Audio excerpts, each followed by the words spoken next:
그러면 2부 첫 번째 우리 문화재청 보존정책과 김창권 사무관께서 문화재 돌봄 사업 10년의 성과에 대해서 말씀을 해주시겠습니다. 여러분 박수 부탁드리겠습니다. 예, 소개받은 문화재청 보존정책과의 김창권 사무관입니다. 다시 한번 인사 올리겠습니다.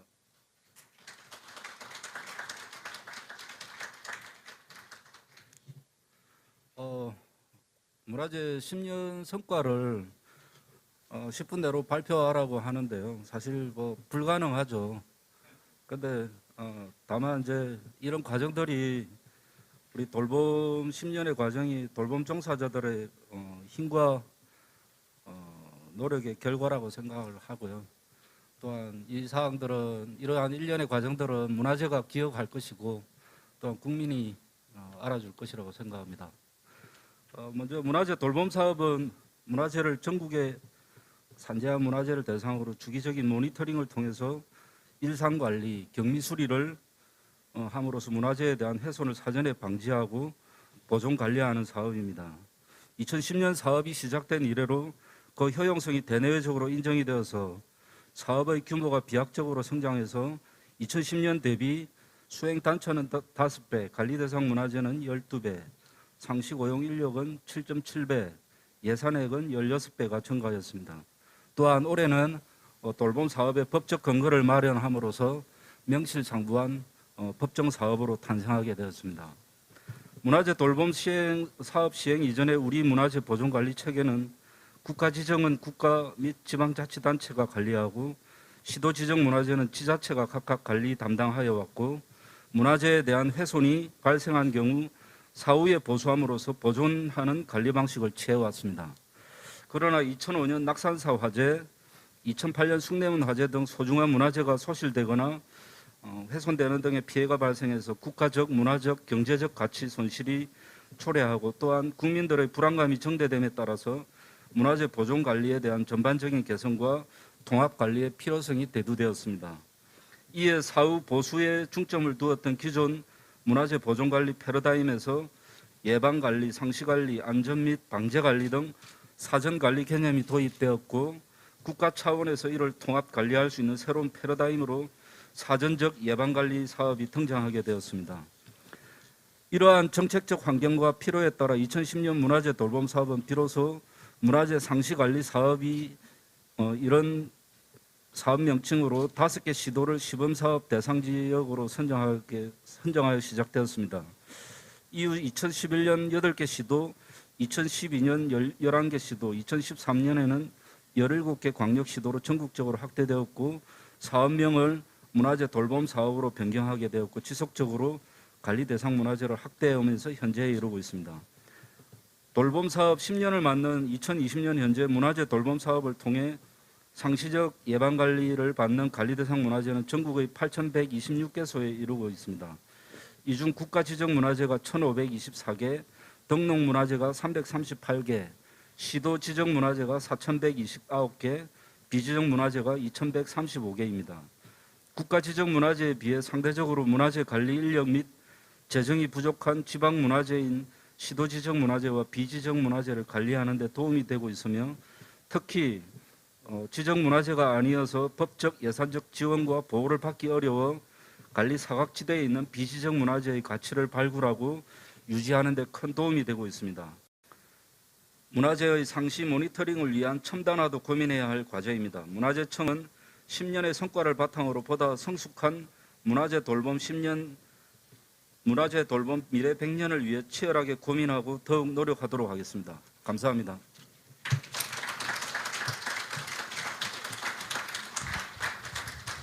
예, 발표 고맙습니다. 문화재청 보존정책과 김창권 사무관께서 10년의 성과라는 내용으로 발표를 해주셨습니다. 더 자세한 내용은 말씀해주신 내용들이 책자에 다 인수되어 있으니까 또 참고를 해주시면 좋겠습니다. 이번에는 컬처앤로드 문화유산 활용연구소 이동범 소장께서 문화재 돌봄 사업 10년의 성과와 또 그 이면의 과제, 정책적 보완 사항 제시라는 내용으로 말씀을 준비해 주셨습니다. 여러분 박수 부탁드리겠습니다.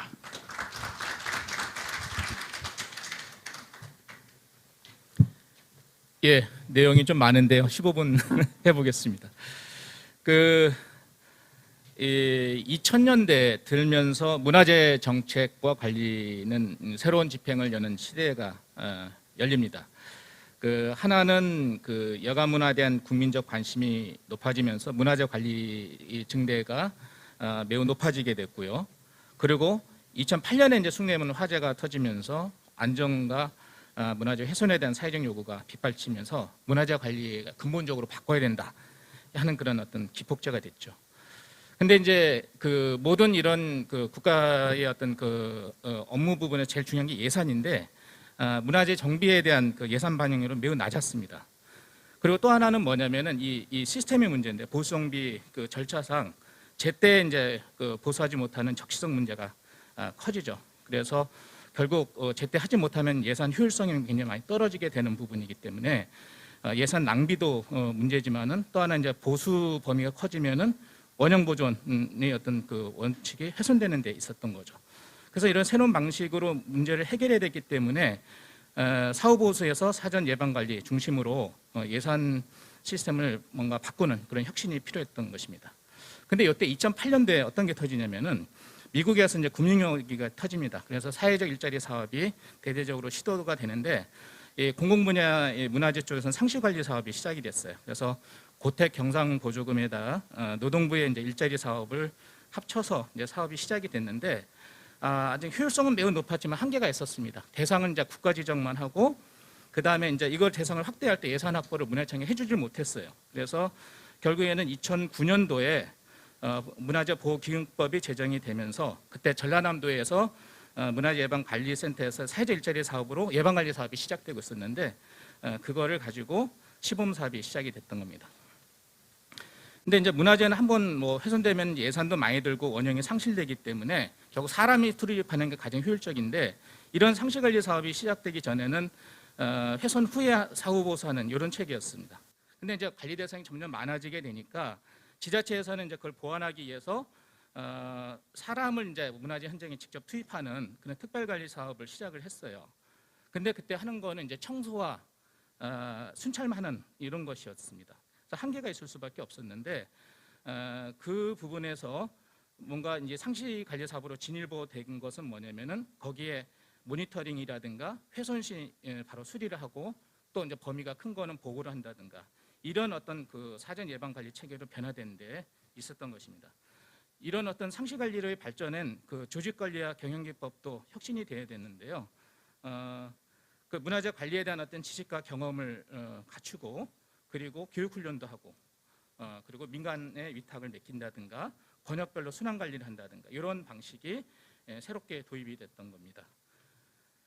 그리고 이제 2013년도에는 이 특별관리 사업을 그 상시 관리 사업으로 통합을 시키면서 이름도 바꾸고 그러면서 이제 본격적인 이제 하나의 그 돌봄 사업이 실현이 되게 되었는데요. 해마다 좋은 평가를 받으면서 문화재 관리 대상도 계속 넓어지고 많아지고 이제 예산도 성장했지만은 그 이면에는 어떤 사업단 간의 기술 격차라든가 작업 방식 차이라든가 이런 해결 과제들이 되게 많았습니다. 특히 이제 그 인건비 설계가 이제 문제가 있었는데 이 시행령상 이제 그 수리는 이제 경미 수리는 전문 자격자가 아닌 일반 인력으로도 이제 교육 훈련을 통해서 투입이 가능하다고 이렇게 봐서 사회 서비스 일자리로서 인건비가 설계가 됐어요. 그러다 보니까 최저 생계비로 맞춰졌는데 사실 이런 방식은 절반은 맞고 절반은 틀리다고 볼 수가 있습니다. 우선은 이제 경미 수리는 수리 자격증을 갖추지 못했지만은 실제로 소유주가 건설 현장 같은 데서 기술자를 사서 이제 그 투입을 하는 그런 부분이기 때문이죠. 아무튼 이런 부분에서 이제 그 교육 훈련 통해서 전문 기술을 확보하고 하는 어떤 새로운 일자리 창출 측면은 있었지만은 사실은 이제 그 문화재 돌봄 사업 전체를 이런 사회적 일자리 방식으로 충당하는 것은 상당히 이제 비난을 받을 수 있는 그런 여지들이 있습니다. 계속 오늘 얘기 나온 것들이 가성비 얘기가 많이 나왔는데요. 바로 그 부분입니다. 그러니까 정부 입장에서 보면은 사실 이 가성비 높은 사업이라는 것은 예산을 효율적으로 쓴다는 면에서 매우 높게 평가될 수 있는 부분이지만은 참여인력 입장에서는 굉장히 불합리하다 그렇게 느껴질 수가 있는 거기 때문에 이거는 분명히 어떤 그런 해결 과제가 나오게 되는 거고요. 그리고 이제 수리 결과에 대한 품질 자격이라든가 전문성 시비, 사업당 간의 기술 수준차 이런 것들이 이제 문제로 나서게 됩니다. 그래서 이제 그 돌봄 고도화 영역을 추진하면서 표준화라든가 전문화를 꾀하게 됐고요. 그리고 전문 교육과 통합 관리 시스템을 구축하게 됩니다. 그래서 앞서 이제 뭐 김사원이 얘기하셨습니다만은 굉장히 돌봄이 지금의 뭐 전체 근로자의 한 44% 정도가 전문 자격증을 보유하고 3년 이상 근속자가 40%가 되는 이런 형식으로 굉장히 알찬 성장을 갖게 되죠. 예.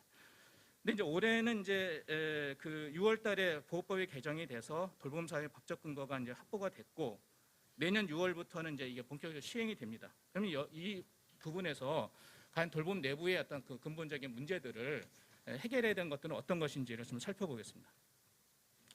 첫 번째는요, 그 돌봄사업의 실적 관리 기준을 좀 명확히 세워야 되는 부분이 있습니다. 작년에 이제 국회에서 뭐 그 얘기가 나왔습니다만은 실적의 편차가 이제 지역별로 크고 기준도 불명확하다는 지적이 있었는데 그거는 이제 이 어떤 기록이라든가 관리보다는 보조금 집행 증빙 성격이 강했기 때문이죠. 그래서 그 전중후 사진을 찍어서 이제 시스템에 올리면 실적 건수로 인정되는 이런 부분이 있는데 지금의 이제 돌봄 규모는 그런 보고용으로 올리기에는 규모도 커졌고 관리 중요성도 매우 커졌습니다. 그래서 통합관리 시스템을 통해서 모든 것이 관리되는 만큼 실적 관리 기준을 명확히 세워서 중장기적으로 바로 잡아야 됩니다. 그래서 첫 번째로는 우선 그 문화재별로 관리 이력제를 실시합니다. 사업단별로 일부 하는 것들이 있습니다만은 그 문화재별로 모니터링하고 그 결과에 따른 그 일상관리나 경미수리 이력 기록 이런 것이 상술되어야 되겠습니다. 두 번째로는 그런 어떤 실적 관리를 정확하게 하기 위해서 그 작업 공정을 기록 시에 그 거기에 대한 어떤 내용이라든가 방법, 기록 방식 이런 것들이 통일적으로 작성해야 됩니다. 매뉴얼이 있긴 합니다만은 사실 좀 자의적으로 되는 측면들이 있어요. 셋째, 그 문화재별로 관리 등급을 매기고 관리 유형을 분류해야 되겠습니다. 그래서 그 방문 관리 빈도를 뭐 정한다든가 유형별로 관리에 따른 어떤 품셈 이런 것들을 산출하는 그런 근거를 좀 남길 필요가 있겠습니다. 다음으로 이제 두 번째로는 실적 기준에 맞춰서 예산 배분 기준을 좀 마련해야겠습니다. 지금 현재는 사실 예산 배분을 그 실적 기준에 따르지 않고요. 인력 규모라든가 문화재 수, 뭐 평가에 따른 인센티브 이런 거를 하고 있는데 이렇게 하다 보니까 결국 평가 컨설팅과 관행에 따르기 때문에 어떤 그 적정 인력 규모와 문화재 수를 가늠하기가 어렵습니다. 이로 인해서 해마다 이제 돈은 예산을 증액을 해야 되는데 그렇게 할 수 없으니까 그 수요를 맞추기 위해서 관리 대상 수를 계속 늘리게 되고 이 사업단 입장에서는 문화재 수는 늘어나도 작업자는 계속 늘릴 수가 없기 때문에 팀의 어떤 구성원 수를 줄인다든가 하는 그런 대응을 하기도 합니다. 그러다 보면은 이제 사업단 간에 관리 부담 면에서 불균형이 생기기 때문이죠. 그래서 이런 부분을 해소하기 위해서는 첫 번째로는 그 관리 유형별로 문화재를 나누고 거기에 따르는 관리 규모를 산출해야 됩니다. 그래서 여기는 단순히 문화재의 어떤 수량만 따지는 게 아니라 유형별로 투입되는 어떤 인력이라든가 시간, 그런 재료 이런 부분들을 산출해서 그걸 차등을 줘야 되겠습니다. 둘째로는 이제 그 각 공정별로 품셈을 산출하고 그 문화재별로 투입량을 이제 환산을 한 뒤에 요거를 가지고 총급 품값을 산출하도록 해야 되겠습니다. 그래서 이제 이렇게 하게 되면은 처음에는 좀 이제 기록화가 좀 미흡할지는 모르겠습니다. 그 기록이 계속 축적되면은 그것이 정확한 어떤 그 팩트로서 그 보완이 될 거라고 생각이 됩니다. 실제로는 이제 이런 합리적인 예산 배분과 그런 집행이 되기 위해서 매년 이제 공정화 품셈을 지속적으로 업데이트해서 산출하고 그렇게 나가면은 향후에 효율적인 예산 배분 및 집행에 대한 데이터가 정기적으로 산출될 수 있을 것으로 봅니다. 다음으로는 그 현장에서의 지금 작업 기록 및 보고가 통합관리 시스템으로 바로 연계가 돼야 되겠습니다. 지금은 이제 현장에서 일하는 분들이 일부 현장에서 직접 하는 경우도 있습니다만 그렇지 않고 이제 그것이 행정팀이라든가 어떤 그런 간접적인 방식으로 전달되는 경우가 많습니다. 그래서 사업단별로 이제 기록 보고 방식이 다른데요. 이런 경우에는 이제 임의로 작성되는 등 기록 부실이 우려가 있습니다. 그래서 이를 해결하려면은 현장에서 이제 통합관리 시스템으로 바로 들어가서 작업 공정별로 이제 그걸 선택해서 기록 보고할 수 있게끔 해야 되겠습니다. 그러려면요, 우선은 이제 그 첫 번째로 이 현장에서 통신 기능이 있는 태블릿을 보급 활용할 필요가 있겠습니다. 두 번째로는 그렇게 하려면은 그 기본 교육이 굉장히 필요합니다. 그걸 어떻게 잘 사용할 수 있는지, 기록은 어떻게 하고 보고는 어떻게 하는지.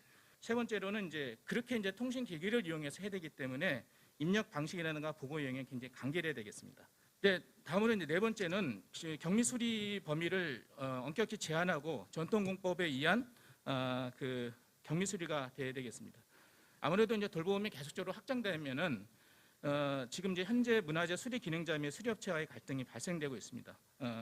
사실 이것이 뭐 단기적으로는 영향을 주지는 않지만은 장기적으로 볼 때 사실은 이제 수리업체 같은 경우에는 종사자나 굉장히 불안하게 볼 수 있다고 봅니다. 네, 감사합니다. 말씀 고맙습니다. 컬처앤로드 문화유산 활용연구소 이동범 소장께서 돌봄 사업 10년의 성과와 그 이면의 과제 또 정책적 보완 사항 제시라는 내용으로 발표를 해주셨습니다. 아주 좋은 내용들 잘 담아주신 것 같네요. 말씀 잘 들었습니다. 이렇게 두 분의 발표 듣고 이제 패널 토론 진행을 하게 됩니다. 무대 위에 이제 테이블하고 의자 준비되면 오늘 패널 토론 좌장에 있는 진명길 협회장께서 또 패널로 경향신문의 이기환 국장님, 대전문화재 돌봄사업단의 김종호 단장님, 한국고택문화재 소유자 협의회 윤환식 회장님, 한국문화재기능인협회 유종 상임이사님, 한국전통문화대학교 이우범 교수께서 함께 참여하시게 됩니다. 패널을 분들은 먼저 제가 소개를 해드리겠습니다. 인사드릴 때 박수 부탁드리겠습니다. 경향신문의 이기환 국장님이십니다. 대전문화재 돌봄사업단 김종호 단장이십니다. 한국고택문화재 소유자 협의회 윤완식 회장이십니다. 한국문화재기능인협회 유종 상임이사님이십니다. 한국전통문화대학교 이우범 교수십니다. 그리고 오늘 좌장을 맡아주신 한국문화재 돌봄협회 진병길 협회장님 인사드리겠습니다. 네, 이어지는 패널 토론은 좌장께 마이크를 넘기겠습니다. 부탁드리겠습니다. 발표자 두 분을 모시고 하면 저는 공간이 기억자 꺾여서 두 분은 따로 모시도록 하겠습니다. 그럼 먼저 발표해준 김창문 사무관님과 이동건 소장님께 감사의 박수 다시 한번 부탁드립니다. 이 발제가 국회의원들이 숙제래가 거의 다 보고 오셨습니다. 그리고 오늘 우리 토론을 통해서 또 새로운 부분을 나타낼 것 같고요. 제가 좌장을 하게 된 부분 시간을 잘 맞춰야 된다가 목표였습니다. 오늘 여러 의원님들이 함께 오셔서 앞에 말씀드린 15분이 나가시면 다 코가 낑겼다 했습니다. 그 코를 가지고 2022년에 우리 돌봄이 성장할 수 있는 좋은 계기가 되지 않을까 봅니다. 그래서 오늘 발표하신 분들이 이어 토론자분들의 의견을 가지고 앞으로 진행할 수 있도록 하겠습니다. 그럼 먼저 경향신문에 오랫동안 10년 이상을 문화재에 관심을 가지고 많은 글을 써주셨고 오늘 멋진 돌봄을 출발을 알려주신 이기환 국장님의 첫 번째 토론을 모시도록 하겠습니다. 박수로 모시겠습니다.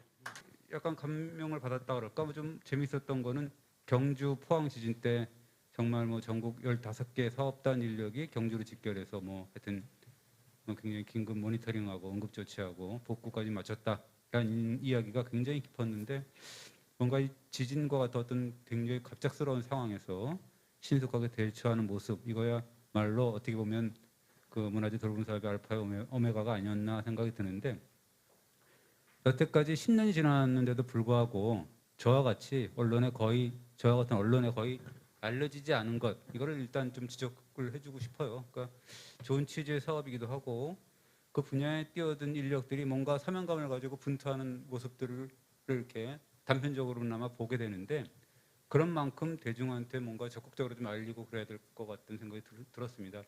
신문 기사야 뭔가 한정이 돼 있지만 우리 TV에 보면 다큐멘터리 3일이나 이런 식의 어떤 여러 가지 그 프로그램도 있고 그런데 뭔가 이런데 좀 이렇게 섭외를 좀 해서 좀 적극적으로 좀 해서 좀 나오는 굉장히 좋은 취지의 그 단체이기 때문에 그래야 되지 않을까. 문화유산 TV 같은 경우도 있고 그러니까는 그래야 되지 않을까 생각이 들고 최소한 일반 시민들도 문화재 돌봄 사업이 대체 뭐 하는지는 알고 있어야 되지 않을까 생각이 듭니다.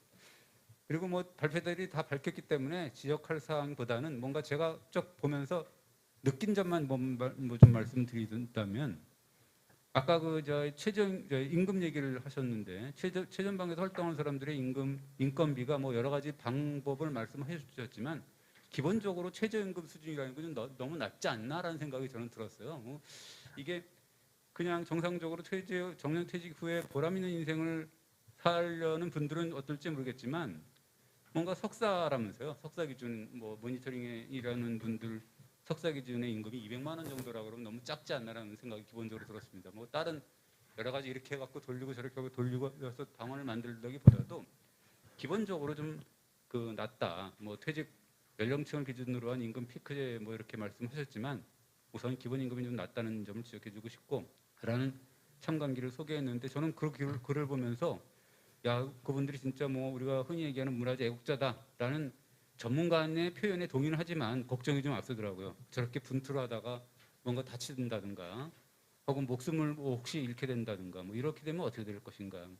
그런 요원들의 생명과 건강을 책임질 법적인 대책이 과연 뭐가 있는지 이런 생각이 먼저 들었습니다. 그래서 그런 그 뭔가 궁금증이 하나 들었고요.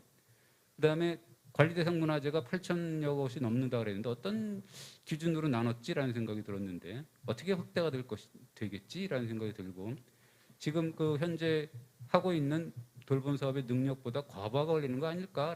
어쨌든 이름 없이 밑도 없이 주변의 문화재를 지키는 문화재 119 역할을 하고 있는 것 같아요. 이런 돌봄 요원들에게 10년 동안의 그런 노고에 대해서 찬사와 박수를 드립니다. 감사합니다. 네, 고맙습니다. 우리 돌봄 사업들이 결국 수리 기능자들과 갈등이 아니라 서로 보완할 수 있는 좋은 안들이 나오지 않을까 기대합니다. 예, 유종 이사님의 말씀 있겠습니다. 우선은 10주년을 축하드리고요. 또 참 부럽습니다. 또한 자랑스럽고 현장에 있는 사람으로서 두 가지 정도만 제가 말씀드리고 싶습니다. 아까 이동범 소장님께서도 계속 말씀하셨던 부분 중에 하나인데 문화재 수리 현장이 우리 지금 돌봄 사업 현장이 너무 실적 위주의 수리로 가지 않느냐 이 말씀을 드리고 싶고요. 거기에는 그 사전 예방이라는 거에는 굉장히 지금 잘 되고 있고 제가 현장에 지금 그 돌봄 사업단 교육을 가보면 그 돌봄 사업단의 그 경미 수리팀의 그 속도가 우리 전통 장인들의 속도랑 결코 뒤떨어지지 않는다고 판단이 됩니다. 그만큼 노하우도 쌓였고 그 팀장 위주로 들어가는 게 뭐가 체계가 탁탁탁 잡혀가는 거는 확실히 진화가 됐다고 저도 확신을 하고 있고요.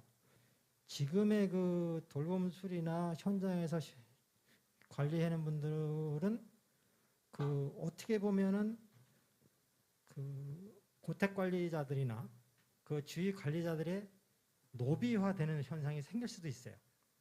왜냐하면 계속 민원을 집어넣으면 이후에서는 처리를 해야 되는 부분이 생기고 그렇다면 노동에 있는 분들의 입장에서는 이 일상관리, 문화재 수리의 돌봄 사업에 맞지 않는 것까지 해줘야 되는 현상이 생길 수 있다는 거죠. 시간에 너무 쫓긴다는 거죠.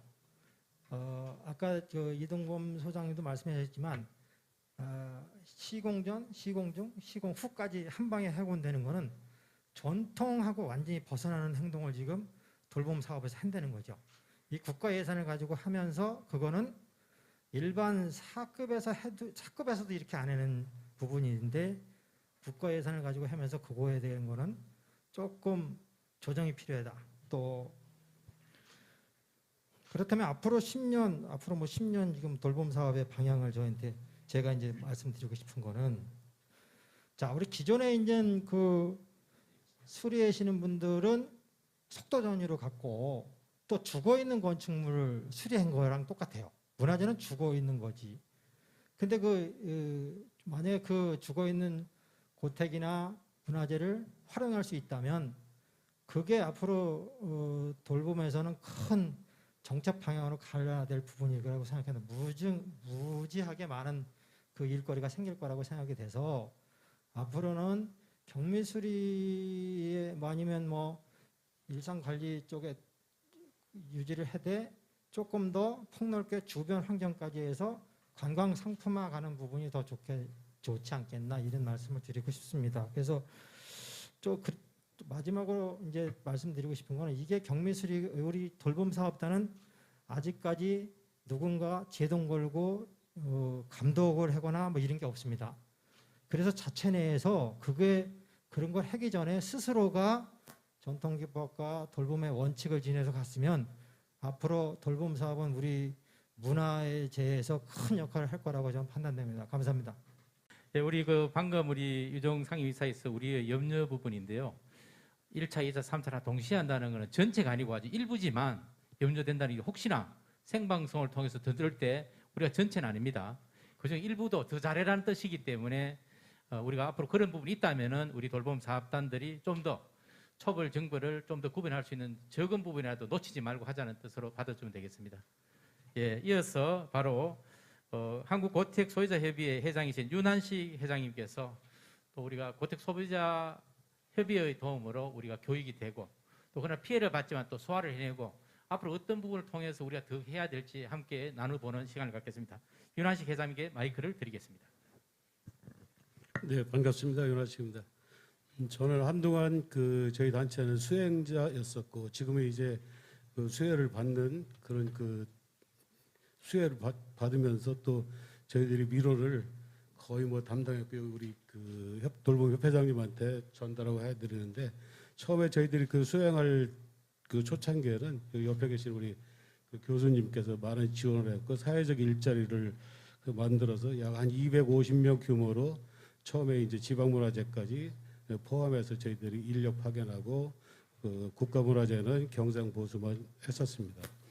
근데 뭐 지금 저희들 10년 돼가면서 많은 변화가 있었지만 지금 전체 인력도 700여 명이 되고 관리 소도 약 8,000개가 넘는다는데 저희들이 볼 때는 아직도 미흡한 점이 많은 것 같습니다. 지금 한 700여 명의 실질적인 관리자 모니터를 빼면은 일상적으로 나가서 일상 관리나 격리 보수할 수 있는 인력은 약 한 500명 되면은 저희들이 볼 때 500명이 8,000개를 담당한다면은 한 6개 정도가 되지 않을까 싶어요. 그러면은 16일에 한 번씩 혼자가 간다고 생각하면은 그 일거리가 얼마나 많이 해치워 할 수 있느냐 궁금하고 그다음에 지금 앞으로 10년이 저희들이 기대도 되고 상당히 발전될 되리라고 생각합니다.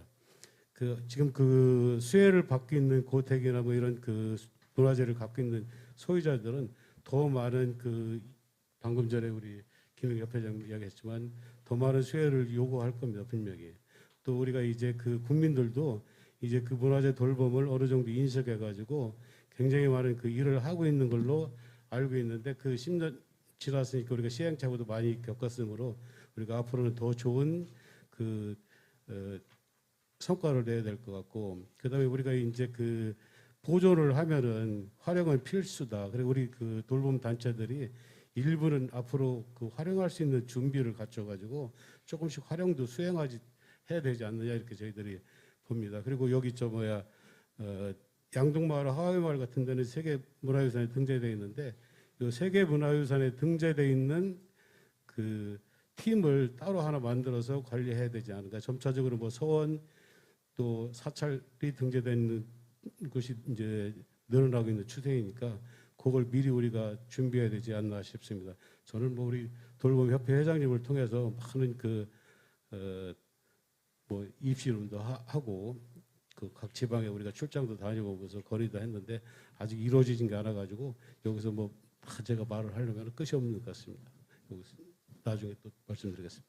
우리가 이제 안을 썼는 원고 중에 현재 국가민속문화재를 예전에는 여러 차례를 가다가 앞에 말씀드린 격리 수리를 많이 늘어났는데 비지정 현장 소유자들한테 많이 피해를 정말 민원을 많이 받고 함께 현장도 많이 가고 있습니다. 그래서 우리가 앞으로 해야 될 부분이 오늘 국회에서 오늘 의원들하고 제가 이 시간 이후에 15번을 만나면서 전문 일자리와 일반 일자리를 동시에 해서 2020년을 켜놓을 때는 이 문제가 다 해결이 됩니다. 저는 오늘 우리가 기능협회 상임이사님도 모시고 회장님 모신 부분은 돌봄만이 아니라 문화재 판을 키워서 돌봄이 더 커나가는 부분이 어떨까 이래서 모셨는데요.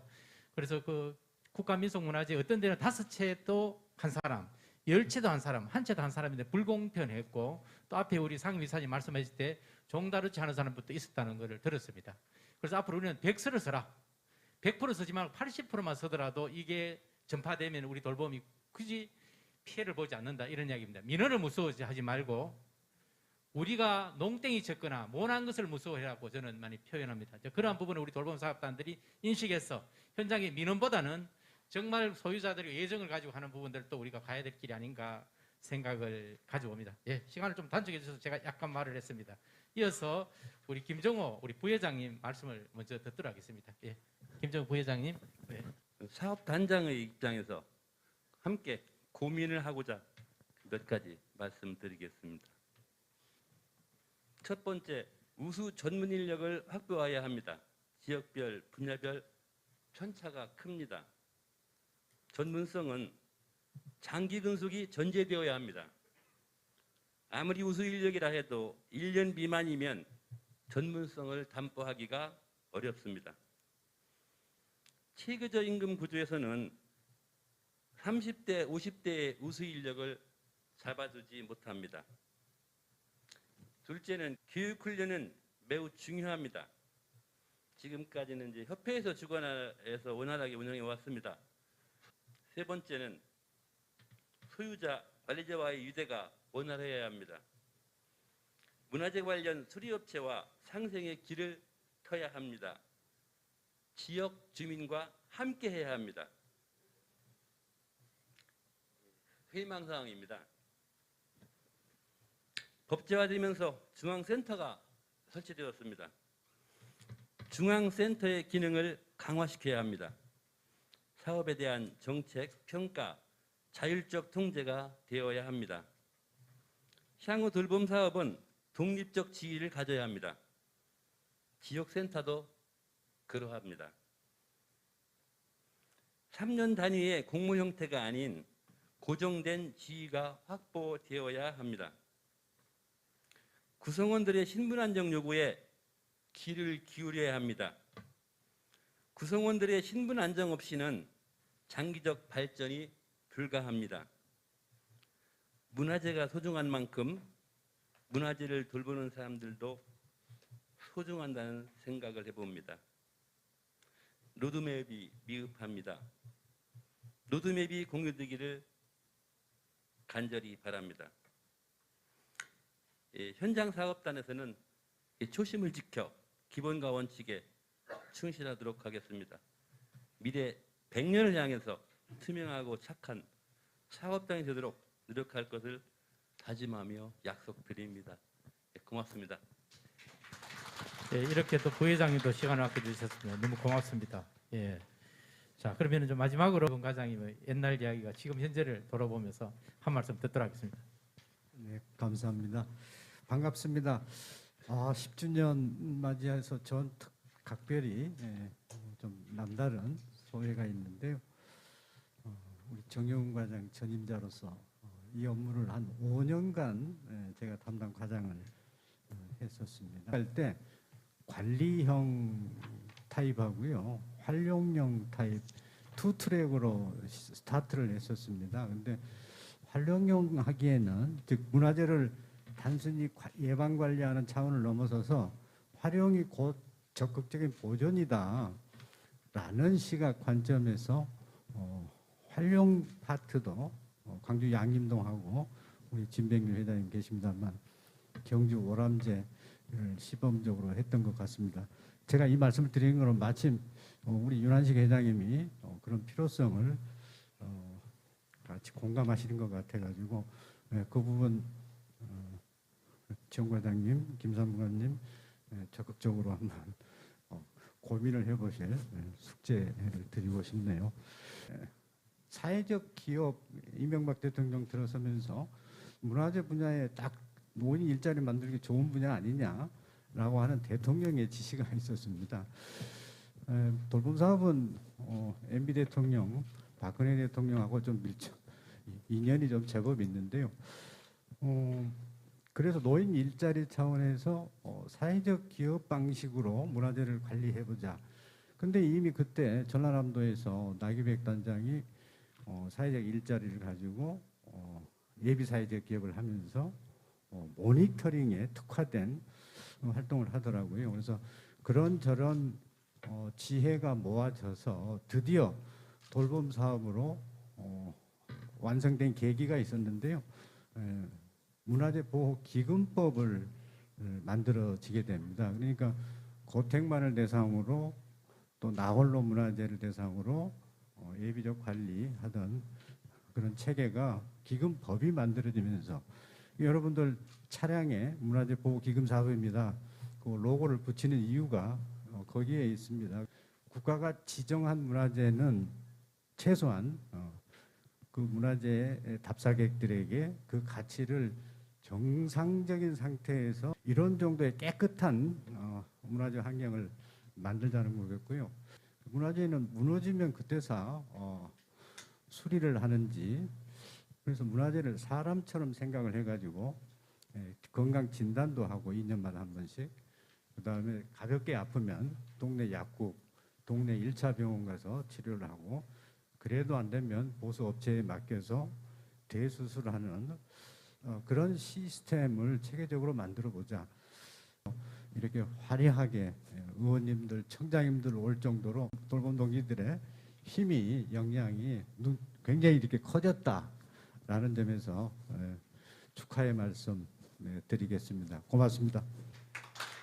네, 우리 이해범 전 과장님께서 옛날을 해고하면서 뭐 가성비나 여러 가지 말씀드렸습니다. 그러나 전반적인 흐름을 또 정리하는 데 참 도움된 것 같습니다. 어떤 예정이 있는 분들이 앞으로 가야 됩니다. 우리는 그 첫 출발 그 예정을 가지고 돌봄이 임해질 거라고 저는 5분 계기를 통해서 가질 거라고 봅니다. 그러면은 5분에 그 이렇게 여러 축사를 모실 때 여러 단장님 도와주셨습니다. 무엇보다 앞에 부산의 윤한석 단장님이 서병수 의원님, 전재수 의원님을 축사를 또 받아주셨고요. 그리고 윤영환 단장님이 신동건 의원님, 더불어민주당 최고위원도 받아주셨고, 이동무 소장 글도 쓰고 올 금열 8분 금열 받았습니다. 그리고 또 박원건 그 더불어민주당 기재위 간사님에게 또 삼선 의원에게 또 받아주셨고, 김종호 부회장님 조성래 의원에게, 그리고 광주 백성영 단장님이 또 주관할 수 있도록 도와주시고 또 축사를 해주셔서 우리 단장님들에게 박수 한번 부탁드립니다. 네, 이 부분들이 모두 단장님들 도움 덕택에 이루어졌고요. 또 그러고 무엇보다도 우리 정용 과장님, 김창훈 사무관님, 어스미 사무관님 등 여러분들이 청해서 도움이 있었기 때문에 가능했다고 봅니다. 끝으로 우리 그 정용 과장님을 모시고 한 말씀 듣고 사회자에게 마이크를 드립니다. 앞으로 나오셔서 사회자석에서 인사 말씀을 좀 하고 마무리하겠습니다. 예, 앞에 국장님 와서 제가 소개를 안 드렸었어요. 예, 우리 주간 부서 과장님 박수로 모시겠습니다. 예, 감사합니다. 문화재청 보존정책과장 정영원입니다. 오늘 돌봄 10주년 정책 심포지움 참석해서 많은 이야기를 해주셔서 정말 감사드립니다. 우선 오늘 나왔던 내용 중에 뭐 장기적인 로드맵을 제시를 해야 한다, 이런 내용들도 많이 있었고요. 그런 부분에 대해서는 저희가 우리 문화재 보호법이 개정이 됐기 때문에 중앙 돌봄센터가 이제 설치가 되었습니다. 이제 정식적으로는 이제 곧바로 내년도에 이제 시행이 되는데요. 시행이 되자마자 저희가 로드맵을 좀 작성을 해서 오늘 나온 내용들 어떻게 하면 처우를 좀 개선할 수 있는지, 그리고 어떻게 하면 또 효율적으로 일을 할 수 있는지, 그런 부분에 대해서도 장기적인 로드맵을 좀 작성을 해서 여러분들께 제시를 하고 일하시는데 불편함이 없도록 열심히 지원을 하도록 하겠습니다. 지금까지 그 돌봄 10년 동안 여러분의 헌신과 노력이 없었다면 이런 결과가 없었을 것입니다. 항상 감사하고 고맙게 생각합니다. 특히 금년도에 또 안동에서 화재가 났을 때에도 돌봄에서 많은 지원이 있었습니다. 그래서 항상 마음속에 빚이 있는 것 같습니다. 항상 저희 그 문화재청은 여러분들께 항상 그 지원을 아끼지 않도록 하겠습니다. 감사합니다. 네, 우리 이렇게 이제 과장님 인사 말씀도 전해하셨고요. 한 번 더 정리하면서 마치겠습니다. 우리 발제주 이동범 소장님, 그리고 김창권 사무관님께 다시 한번 감사를 드리고요. 바쁜 와중에, 정말 바쁜 와중에 경향신문의 이기환 국장님, 그리고 우리 그 김종호 부회장님, 윤한식 협회장님, 그리고 유종 상임이사님, 이봉 교수님에게 다시 한번 감사의 박수 부탁드립니다. 자, 이러한 부분을 또 정리해서 우리 앞으로 풀어나가야 될 부분들이 바로 수리기술자의 임병천 사무총장님과 강홍모 센터장님이 앞으로 함께 갈 겁니다. 이끌어 갈 겁니다. 이 두 분에게도 감사의 박수를 부탁드립니다. 자, 그러면은 우리 모든 토론을 마치고요. 경청해 주신 우리 생방송을 통해서 보시면서 미비했지만 그러나 돌봄 사업단들이 예정을 가지고 첫 출발했다 생각하고 이제 10주년을 출발로 어린이에서 성장되는 청년으로 갈 겁니다. 함께 힘을 보태주시고 또 여러 국회의원님들이 축사의 그 뜻을 많이 담아서 2020년에는 정말 돌봄이 한 단계 나아가리라 생각합니다. 모두 감사합니다. 예, 고맙습니다. 패널 토론 함께 진행해 주신 좌장의 한국문화재 돌봄협회 진병길 협회장님과 패널 여러분들께 다시 한번 큰 박수 부탁드리겠습니다. 고맙습니다. 이상으로 문화재 돌봄 사업 10주년 기념 정책 심포지엄 현장에서 함께해 주신 여러분 그리고 유튜브로 끝까지 시청해 주신 모든 분들께 감사드리고 모든 일정 여기서 마치도록 하겠습니다. 여러분 고맙습니다.